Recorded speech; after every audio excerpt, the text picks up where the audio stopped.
ట్రోఫీల దిగుమతులపై కఠిన ఆంక్షలను విధించే అంశాన్ని జర్మనీ ప్రతిపాదించింది. వేటను తగ్గించి వన్యప్రాణులను రక్షించేందుకు ఈ చర్యలు చేపట్టింది. జర్మనీ నిర్ణయంపై బోట్స్వానా అధ్యక్షుడు మోగ్విత్సి మసిసి స్పందించారు. జర్మనీ అంతగా ముచ్చట పడితే 20,000 ఏనుగులను బహుమతిగా పంపుతామని మోగ్విత్సి మసిసి హెచ్చరించారు. ఈ చర్య తమ దేశాన్ని మరింత పేదరికంలోకి నెడుతుందని వ్యాఖ్యానించారు.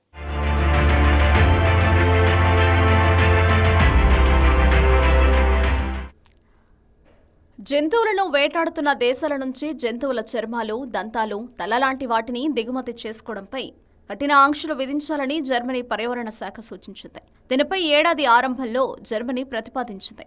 వేటను తగ్గించడంతో పాటు వన్యప్రాణులను రక్షించేందుకు చర్యలు చేపట్టినట్టు పేర్కొంది. అయితే జర్మనీ తీసుకున్న నిర్ణయంపై బోట్స్వానా అధ్యక్షుడు మోగ్విత్సి మసిసి స్పందించారు. జర్మనీ కావాలంటే 20,000 ఏనుగులను బహుమతిగా పంపుతామని మోగ్విత్సి మసిసి వ్యాఖ్యానించారు. ఈ చర్య తమ దేశాన్ని మరింత పేదరికంలోకి నెడుతుందని తెలిపారు. దేశంలో ఏనుగుల సంఖ్య విపరీతంగా పెరిగిపోవడానికి కారణమవుతోందని ఆందోళన వ్యక్తం చేశారు. గజరాజుల సంతతిని అదుపులో ఉంచడానికి వేట తప్పనిసరి అని మసిసి అన్నారు. అవి జనావాసాల్లోకి పంటలను ధ్వంసం చేయడం, ఇళ్లను కూల్చివేయడం చేస్తున్నాయని వ్యాఖ్యానించారు. ఈ నిర్ణయం తన ప్రజలను మరింత కష్టాలకు గురిచేస్తుందని మసిసి జర్మన్ మీడియాను హెచ్చరించారు. బోట్స్వానా సమస్యల గురించి బెర్లిన్లో కూర్చుని చెప్పడం చాలా తేలిక. ప్రపంచం కోసం ఆ జంతువులను కాపాడి తాము భారీ మూల్యం చెల్లించుకుంటున్నామని తెలిపారు.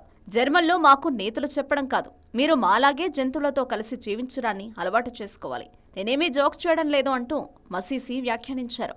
గురూజీ రామ్నారాయణ్ జీ ప్రపంచ ప్రఖ్యాత జ్యోతిష్యులు ఇప్పుడు మన హైదరాబాద్ లో ఎటువంటి సమస్యలకైనా తక్షణ పరిష్కారం చేయబడును. సంప్రదించండి 96651137 9000004357. ప్రపంచంలోని మొత్తం ఏనుగుల సంతతిలో 3వ వంతు బోట్స్వానాలో ఉన్నాయి. ఆ దేశంలో 1,30,000 ఏనుగులు ఉన్నట్టు గణాంకాలు వెల్లడిస్తున్నాయి. ఈ సంఖ్య అక్కడ ఉండదగిన ఏనుగుల కంటే అనేక రెట్లు ఎక్కువ. ఏనుగులు గుంపులు గుంపులుగా తిరుగుతూ ఆస్తుల్ని ధ్వంసం చేస్తున్నాయని, పంటలను తినేస్తున్నాయని, స్థానికులను గాయపరుస్తున్నాయని మసిసి తెలిపారు. 2014లో వీటి వేటను అక్కడి ప్రభుత్వం నిషేధించింది. కానీ స్థానికుల ఒత్తిడితో 2019లో ఎత్తివేసింది. ఇప్పుడు వార్షిక వేట కోటాను ప్రభుత్వం నిర్ణయించి అనుమతులు జారీ చేస్తోంది. స్థానికులకు అది ప్రధాన ఆదాయ వనరుగా మారింది. వేట లైసెన్సుల జారీని ప్రభుత్వం కఠినంగా నియంత్రిస్తోంది. ఇప్పటికే అంగోలాకు 8,000, మొజాంబిక్కు 5,000 ఏనుగులను ఇచ్చింది. ఈ ఏడాది మార్చిలో 10,000 ఏనుగులను పంపిస్తామని బ్రిటన్కు బోట్స్వానా అటవీశాఖ మంత్రి నుమెజ్వెని హెచ్చరించారు. లండన్ హైడ్ పార్క్లో వాటితో పాటు బ్రిటిష్ పౌరులు కలిసి జీవించవచ్చని వ్యాఖ్యానించారు. హంటింగ్ ట్రోఫీలను నిషేధిస్తూ తీసుకొచ్చిన బిల్లుకు మద్దతుగా యూకే పార్లమెంట్లో సభ్యులు మార్చిలో ఓటేశారు.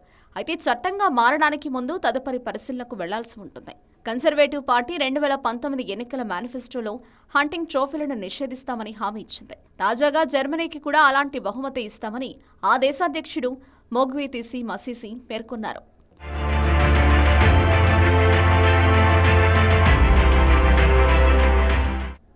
ఒక జంతువుని వేటాడడం, ఆ తర్వాత దాని తల, చర్మం, దంతాలను తీసుకెళ్లి ఇంట్లో విజయానికి చిహ్నంగా ఉంచుకోవడం క్రూరమని, అలాంటి వాటిని నిషేధించాలని వన్యప్రాణుల సంరక్షణ సంస్థలు వాదిస్తున్నాయి. హ్యూమన్ సొసైటీ ఇంటర్నేషనల్ 2021 నివేదిక ప్రకారం ఆఫ్రికా ఏనుగుల దంతాలు, చర్మాలను దిగుమతి చేసుకుంటున్న యూరోపియన్ యూనియన్ దేశాల్లో జర్మనీ ముందు వరుసలో ఉంది. అయితే ఆస్ట్రేలియా, ఫ్రాన్స్, బెల్జియం దేశాలు వీటిపై పూర్తిగా నిషేధం విధించాయి. మరోవైపు మసిసి వ్యాఖ్యలపై జర్మనీ ప్రతినిధి స్పందించారు. అయితే ఏనుగుల వేటకు సంబంధించి బోట్స్వానా తమతో ఎలాంటి అంశాలను ప్రస్తావించలేదని జర్మనీ పర్యావరణ శాఖ అధికార ప్రతినిధి ఒకరు తెలిపారు.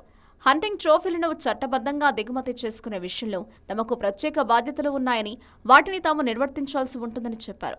ఏనుగుల దంతాలు, చర్మాల దిగుమతి విషయంలో జర్మనీ విధించిన ఆంక్షల గురించి జర్మనీ పర్యావరణ శాఖ బోట్స్వానాతో పాటు ఆఫ్రికన్ దేశాలతో చర్చిస్తుందన్నారు.